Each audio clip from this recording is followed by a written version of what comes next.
Hello. This is going to review how to turn a standard transcript into a conversational transcript. So the first thing we need to do is set up a pattern of who's in the conversation. So I'm just going to use M for Mason and C for share. Yes, that is the share. And then I've got my exchanges in this line, and then a space. Okay, and so I'm going to generate several blank sets of this before I start copying and pasting. Hello. Okay, that's good enough to start with, and then well, let's do one more. So we've got Mason, share, and the next person. So I start with Mason's first line, and I'm doing this in a larger font so you can see it. I'm not expecting you to take up this much of your page with 18-point font. Okay, so that bled over. So I'm going to go into the next line and put the rest of the sentence there. And then share says, I did. And that's going to have to be on this line. Okay, to which Mason resumes, yeah, etc. And so we're going to have to put that up here. And this bleeds over. I can't have that. So I need to put that on the next line. There it is. And then at that point, share says a very lengthy response, which I need to put about here. And now this has to bleed into the, can't stay there. Now I've got a problem. Well, let me undo that. And let me create more of these before I mess it up by filling it in. Okay. And need a space there. Okay. So then I can pick this back up again. Put this in share spot, put that in share spot, and then Mason says the next thing. You see the pattern here, right? I don't know that I need to go any further than this. Boom, and nope, can't have that. It's got to be in its own separate line, and there it is. Whoops, that goes into its own next line, and I'm going to stop here. Okay, so Mason says, you said that you're not a serious actor and you're not a serious singer. I did. Yeah, please tell me you don't believe that. Why is that a question? Must have been, hi, I take my work seriously. I don't know, it must have been some sort of flippant BS thing that I said. Okay, fair enough. Okay, so the point is that we fill the page, left to right, right? We go all the way over until we have run out of space, and then we come into the next set of interactive participants, the Mason share and the turn exchanges. Now, you start off, you've moved from nobody saying anything to somebody took a turn. So therefore, somebody took a turn is your first turn exchange. And I'm going to mark that in yellow. Okay? And I can replicate this now. So, Cher hasn't said anything on this first set.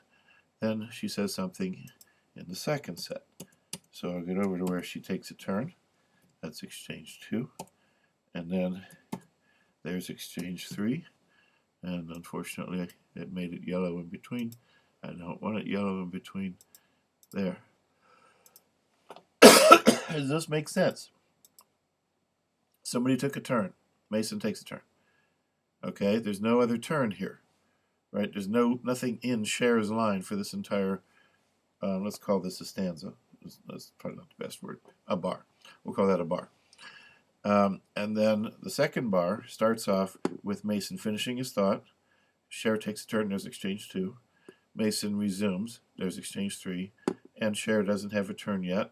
Doesn't have a turn yet. Oops, there's a turn. Okay, so there's exchange 4. And as it turns out, Cher keeps on going. It keeps on going, and we don't have another turn exchange until we get here, and that's turn exchange 5.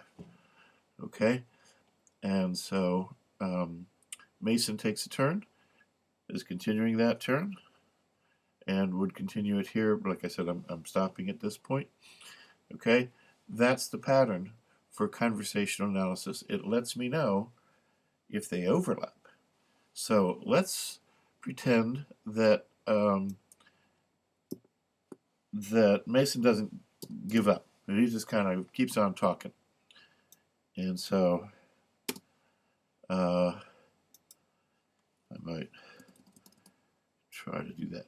Okay, so he says yeah at the same time that Cher is saying, I don't know if this is the case, I don't have the audio for this. But let's pretend I wanted to show that was what was happening. That he's saying yeah at the same time that she says I did. Then I can show it this way. I could also show that there's significant pauses. So maybe she waits a little while before she takes this turn. Now I have to move this into this line, which means I have to move. Oh, I'm just going to get rid of the hyphen. Okay, and so the exchange isn't there. It's going to be delayed. Okay. Now, in a formal, if we were doing a formal version of this, we would use the following notation. We would use a dot with a space, a dot and a space, a dot and a space, a dot and a space. Each dot representing 1/2 of a second. It's a rough estimate. But that would mean for 2 whole seconds there was silence, right? For 4 half seconds, which is 2 full seconds, there was silence. And then she has her, so I would say, I mean, I could put the dots here as well, but you know that she's being silent until this point. This is showing that that person, she hasn't taken a turn yet, right? So until you take a turn, there's no point in me marking what's happening in your turn. It's not your turn, or you're not taking a turn. So I'm going to mark the time markers, these half-second markers, in whoever the person is that its turn still is, because nobody else has taken a turn yet. Right? He may have offered a turn. That doesn't mean it's been taken yet. Okay. So that's actually the formal approach to this.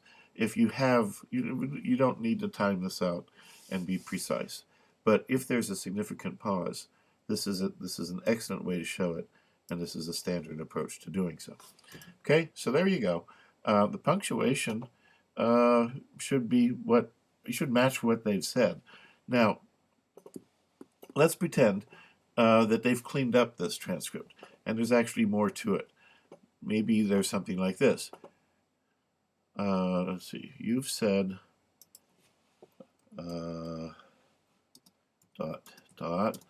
that you're not a serious actor, and you're not a, okay. Now, of course, I have to clean this up. I have to put this down on this line. I have to put this on the next line. I have to match up where the turn exchanges are going to be. All right, you get the idea. So this would have to go further out. These would go further out now. This needs to go further out. We got the break. We have to put that over there. This now has to go on the next line. You see how this works. Okay, so you can obviously start with what did everybody say? And then you want to be careful. You probably don't want to do this too many times. So you might transcribe the pauses, the ums, the ers, the false starts and repairs, all of those things that somebody actually said, what's on the video. You want to transcribe all of that up front, so you don't have to do all this cutting and pasting to fix it later. But you can fix it later, like I'm fixing it now. Just make sure that you fix all the pieces, right? There you go. And now our transcript is, accurate again. I'm assuming that it's accurate. I don't know that. That's interesting. I'm using spaces instead of tabs. That's why. Yeah. There we go. Maybe not that. Boom. Okay, so you work it up so that your transcript reads as essentially music notation. You start from the left, you go to the right until you're out of page. You go to the left, you go to the right until you're out of page, and just whoever's talking at whatever time by the time you hit the end of the page. If they say one word, you put the one word over here, and then you go to the next piece, right? It doesn't matter that you were really close to the edge. I'll just put it all together over here. No. You fill the page, okay? There you go. That's the approach to converting a standard conversational transcript into a conversational analysis transcript. And the point is that we can see overlaps. If you have a very interesting conversation, you might very well have lots of overlaps. And it's interesting to see who wins the battle and how long do they both go before somebody gives up. So that can be interesting to see, and you can see it visually this way.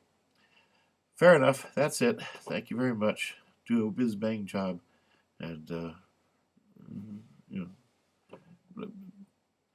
please try to do it this way so I don't have to correct them.